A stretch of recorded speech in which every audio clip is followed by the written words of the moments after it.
μακριά από την αιστεία. Και έφυγε για τη σέντρα, δεν το έκανε. Έπαιξε με Αντρέ Λουίς.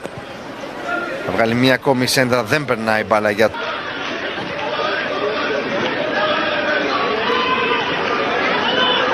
Βγαίνει αρκετά, τελειώνει τη φάση ο Μπράντερχορστ.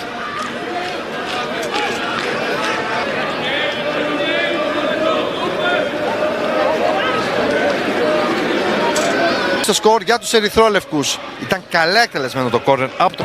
Τον επόμενο εικόνα για τον Ολυμπιακό στο δεύτερο δοκάρι. Αυτό η κεφαλιά από τον Μασούρα. Ο Κουτσίδης από κοντά.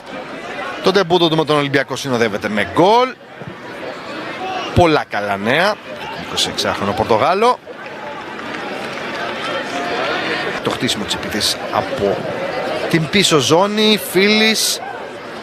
Σιώζο. Για τον Πορτογάλο. Καταπληκτικό. Πάνε στο μεγάλο ομάδων. Ο Σιπιόνι κάθετα υπέροχα. Ζώτα Σίλβα πλασάρι από τον Σιπιόνι. Μέσα σε 4 λεπτά ο Ολυμπιακός πετυχαίνει 2 τέρματα.